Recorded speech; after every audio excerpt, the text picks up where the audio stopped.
Берлинскиот процес помага во исполнување на плановите на земјите од регионот, но тој не треба да биде замена за пристапните преговори со Европската Унија, порача од познам македонскиот премиер Зоран Заев. Одлуката следната година Македонија и Бугарија да бидат копредседавачи на процесот представува вистински доказ за подобрување на односите, но и политичкиот диалог меѓу земјите, вели Заев.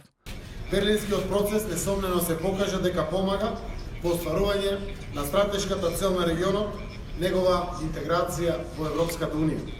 Но тој не треба да го субституира пристапниот процес, туку и натаму да биде со него комплементарен. За бугарскиот премиер Бојко Борисов, европската перспектива на Западниот Балкан нема алтернатива и таа е гаранција за безбедноста, стабилност и економскиот развој на регионот. Според Борисов, проширувањето на Европската Унија со 6 земји од Западниот Балкан останува еден од клучните приоритети, но напомена и дека државите од регионот треба да вложат поголеми напори за развој на добрососедските односи.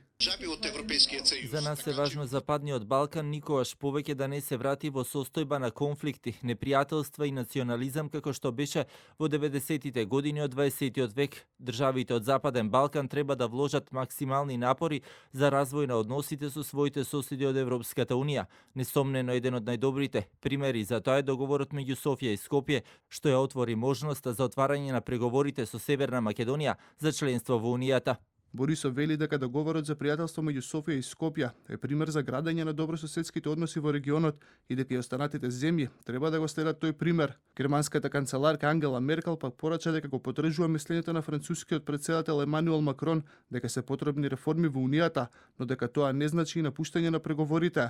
Во пресрет на почетокот на состанокот, полскиот претседател Анджеј Дуда упати критики до првите луѓе на Европската Унија поради одложувањето на почетокот на пристапните преговори за Северна Македонија и Албанија. Според Дуда, изостанувањето на европските интеграции сигурно ќе го забиве развојот и ќе предизвика нова дестабилизација на Балканот.